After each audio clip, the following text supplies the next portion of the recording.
Welcome to Sew Very Easy. My name is Laura, and it is time for Block 12 of the Block of the Month, a free follow-along pattern from Quilting Confections, and it's called Rainbow Sorbet. Block 12 has some beautiful colors, and we're going to need to make 8 flying geese. 4 of the flying geese are going to have a little dark corner and a white side, and the others are all going to be white. We're going to need to start off with 4 different colors at 3.5 inches by 6.5 inches. We will need 4 dark squares at 3.5 inches and 12 white squares at 3.5 inches. Those 3.5 inch squares, we need to draw a line from diagonal to diagonal. And these are going to be stitching lines. The placement of this dark corner is really important. So we're going to do this dark corner first. We're going to need 1 of each of these 4 colors. The first pile of 4 will have all white blocks. The second pile, we're going to need 4 white blocks and the 4 darker. So let's do this pile first. Each of the 4 are going to be sewn the same so we can put them all in order. So looking closely at just this one block, we will see we have that V, and one side needs to be white and the other side needs to be blue. So we need that V coming out. First thing we need to do is put on that dark corner. So we want the angle coming from the bottom up to the top. When the white comes on, it's going to make that V formation, but we need to put the blue on first. So stack all 4 so that you have the blue pointing down. And that way when we bring it to the machine, we're going to have it done correctly. We need to match up 3 of the sides and sew from corner to corner. We already have that line that has been drawn, but what we need to do is stitch right beside the line, almost touching it. So it's really only 1 thread over. Stitching with that 1 thread over is going to allow the space for the thread. Even though the thread does not take up a lot of space, it will be enough so that when we turn it over, we're going to be just a little bit short, and we do not want to trim these down. So we're going to sew beside that line from corner to corner. This is the side we're going to be trimming off. So that's the side we're going to stitch on. So here was the drawn line, and right beside it was that stitching line. So now when you go to fold this flap over, that extra space has made sure that all of our edges are matching. So if you're to turn this over, you should see no fabric peeking out. All 3 of those corners are going to match. We lift up that top piece, we're going to be able to trim off those last 2 corners. Now you can use a ruler and cut that 1/4 inch, or just cut it with a pair of scissors.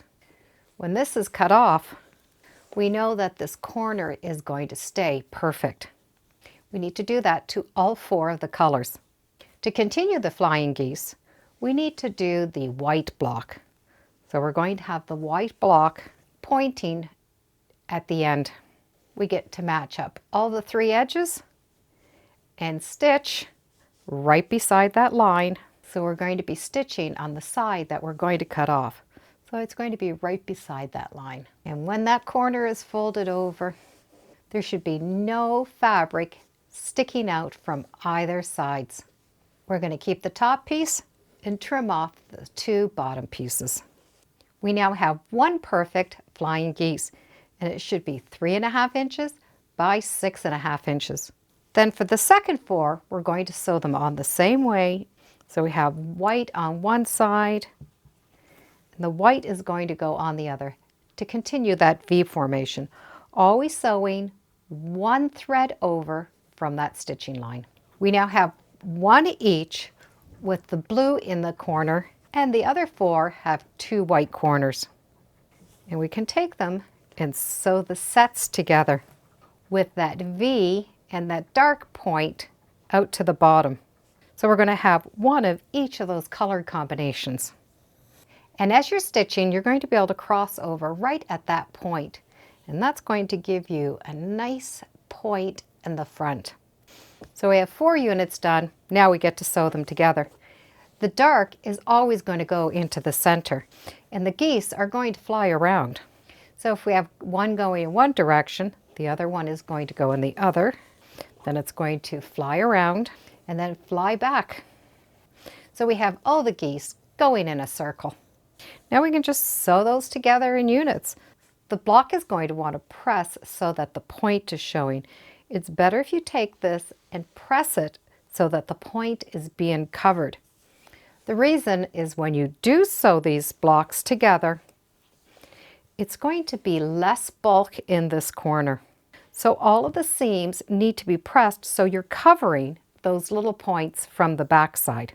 When that center row is done, you can press one seam going in one direction and one seam going in the other. You'll just have to open up that center, and that's going to save the bulk in the center. And that one block is now done. For those that have been following know that I'm doing a scrappy version. I started with this big floral print, and it has lots of different colors in it. This is an old fabric. I have no idea where I've gotten it or who even makes it. But it has a lot of colors in it, and I've been able to pull in all of the different colors. I have, however, reversed things. Where the light has been the background fabric, I have been using the dark. And of course, all my scraps. So I've done the same. I've chosen 4 different colors, but instead of having a dark in the center, I've chosen a light. So they still will go together the same way. Just this time, the light is going to be in the center. So it is going to give it a total different look. By having the dark in the center, you really had that look of a pinwheel. This, you really see each of these flying geese separately. But let's see what happens when we switch them up. I now have the dark center, and that extra color sort of gives it a whole different look. We can also change the placement in the direction of the arrows.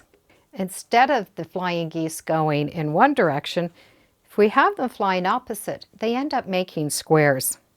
So we can twist them and end up with 4 blocks. We can have them pointing inside. Now we have this hourglass shape. We can also change so that the matching colors are not together. It gives it a total different look.